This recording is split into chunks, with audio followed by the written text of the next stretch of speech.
بەهۆی گۆڕانکاریەکانی کەشوهەوا و دواکەوتنی ڕێژەی بارانبارینەوە هاوشێوەی بەشێکی زۆری ناوچەکانی دیکەی هەرێمی کوردستان بەرهەمی دانەوێڵەی جوتیارانی سنووری بەڕێوەبەرایەتی کشتوکاڵی چەمچەماڵ بە ڕێژەیەکی بەرچاو کەمی کردووە و جوتیارانیش زەرەرمەندی یەکەمن.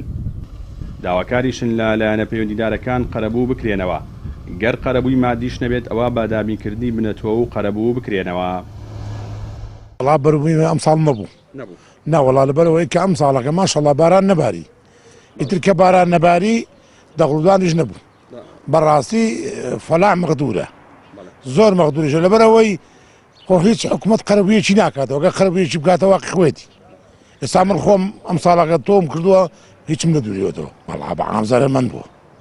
من زەرا مناسم بای 17 ملیۆنی گەنم تۆ کردووە بەجووت و ئەنشوا هەموویەوە بەخوا زەرمەند بووە. والله حکومت ئەگەر ڕاست کات حەقی قەرەبوویەتی با قەرەبووی بکاتەوە، ئەگە هیچ نەبێ بە تۆوەکە. ئەوان خۆتان ساڵێکی وشکە ساڵی بوو، ئێستا یعنی بنەتۆ خەڵ بنەتۆ زیادی دەست نەکەوتەوە.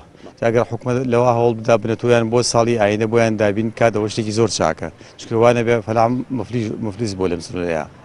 سێرەکەی لەم شاخە بۆم دیوە کابرای تەنێکی کرد بێ دوو تەنێکیا بوو، ئێدوتەن چی دابینەکا بەوە هیچ شتێکی نییە. ئەگەر حکومت یارمەتیدا هەم لە سمات هەم لە بنەتۆیەکی باش کەوا لەم گونجاو بێەوەین بێ. هەوڵماندا و هەڵیشمان ئێمە لەگەڵ زراعە یعنی تێک تەنسیقمانەیە بە هەردوو لە کە هەوڵی ئەوەی ئێمەیەکەوە بنەتۆ لە کاتی خۆیان بدەن، نەک لە مانگی 12 بنەتۆ مام دەنێ، لە مانگی دابیدەنە فەلاح، چونکە ئەوەی وشکە وەردی لە مانگی تۆوە کات و سماتیش هەر لەو کاتا بیدەن، نەک لە مانگی دوا بیدەن و قەرەبوویش ئەگەر حکومەت قەرەبوو کاتەوە شتێکی زۆر چاکە. بەڕێوەبەری کشتوکاڵی چەمچەماڵش دەڵێت لەگەڵ ئەوەی هەوڵیان داوە جوتیارانی سنوورەکەیان قەرەبووی مادی بکرێنەوە، بەڵام بە بیانووی قەیرانی داراییەوە حکومەت ئامادە نییە قەرەبووی جوتیاران بکاتەوە. بەڵام لە ڕووی دابینکردنی بنەتۆ بۆ جوتیارانی سنوورەکەیان لە کاتی وەرزی چاندندا هەوڵ دەدەن جوتیاران قەرەبوو بکرێنەوە.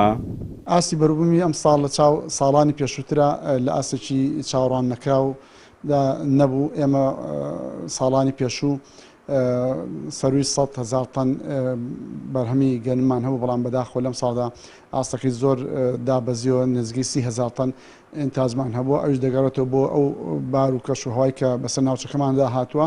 سەرڕای ئەوەی کە لەم ساڵدا ڕێژێکی باش بارانباریەوە، بەڵام دابەشبوونی باران بەسەر مانگەکانی ساڵە لە کاتی پێگەشتنی گەنم و چاندنە شتێکی ئاسایی نەبووە. بەنسبەت قەرەبووکردنەوەی جوتیاران لەم ساڵدا ئێمە لەم کاتتا ناتوانین هیچ بەڵێنێک بدەین، بەڵام هەوڵ و توانای خۆمان خێنەگەڕ بۆی هیچ نەبێ بەلایکەمەوە لە کاتی وەرزی چاندنە بتوانین بنەتۆ و کودیان بۆ دابین بکەین. ئەوە کە لە توانامان بێ ئێمە هەوڵیان بۆ دەدەین لەو کاتەیە، بەڵام لەم کاتەیە ئەوەی کە قەرەبووی مادی بێ هیچمان پێ ناکرێتەوە، هیچ بەڵێنێک نادەین. لە سنووری بەڕێوەبەرایەتی کشتوکاڵی چەمچەماڵ نزیکەی 12,000 جوتیار سەرقاڵی بەرهەمهێنانن.